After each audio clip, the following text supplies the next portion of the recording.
Welcome back to Mimi's Organic Eats. Today we're making homemade vanilla malt pudding.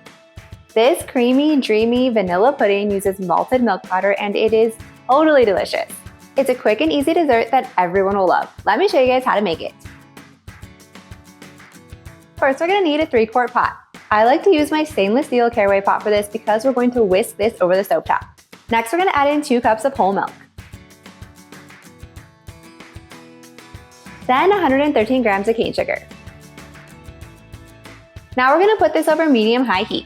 And then you're going to whisk together until the cane sugar has completely dissolved in the milk and the mixture is about 140 degrees on a drink thermometer. If you guys don't have a drink thermometer, the main thing you want to make sure is that the sugar is completely combined and the milk is warm but not hot. You don't want to let the milk boil because if it boils, then it can burn.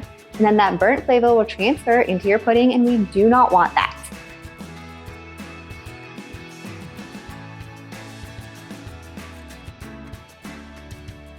So once the milk and sugar mixture has reached 140 degrees, you can remove it from the heat. Then we're going to need 4 large egg yolks. Now I made a white cake the other day, so I have egg yolks because I just used the egg whites for the white cake.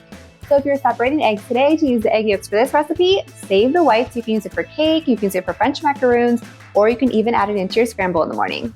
So once we have our egg yolks in a large mixing bowl, then we're going to slowly add in about half of the milk mixture into the egg yolks while whisking the entire time. This is an important step in making this pudding because it's going to help bring these egg yolks up to temperature slowly. If we were just to dump in egg yolks into this hot mixture, you could possibly cook them and we don't want that.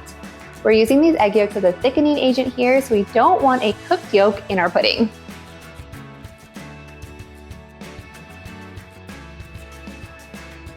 So now that we have half of the milk mixture added into the egg yolks, we're going to add this mixture back into the pot with the rest of the milk.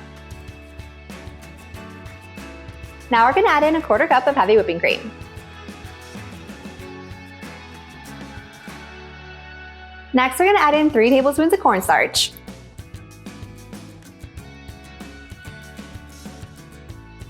And then we're going to do 1 tablespoon of malted milk powder. So there's no organic malted milk powder out on the market that I can find yet, so I'm using King Arthur, which I think is the best one out there. So now we're going to put this back over medium heat and whisk until the cornstarch and the malt powder are completely combined. Then reduce to a simmer and we're going to simmer for about 5 minutes or until the mixture has noticeably thickened and it's pudding-like texture. You want to make sure you're whisking the entire time to avoid clumps. So once the pudding comes off the heat, now we're going to add in 1 teaspoon of vanilla extract. And then half a teaspoon of salt. And 2 tablespoons of butter. Now we're going to whisk to combine this completely. So once the butter, vanilla, and salt are completely combined, then we're going to transfer this to a mixing bowl.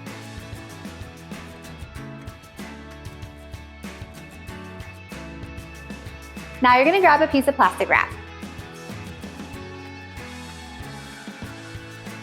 And you want to make sure that you're pressing the plastic wrap directly onto the pudding. This is going to help with film from forming. Now we're just going to place this in the fridge and let it chill for at least 4 hours or overnight. Then it's going to be ready to whip up and serve.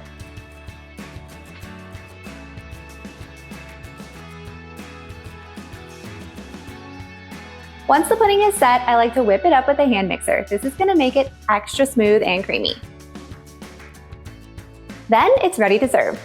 And now we have the most delicious homemade vanilla malt pudding. This creamy vanilla malt pudding is delicious all on its own. I also love topping this with a dollop of fresh made whipped cream and some berries. And it's also delicious with cookies, brownies, and biscotti. If you guys enjoyed this video, be sure to drop a like and leave a comment below.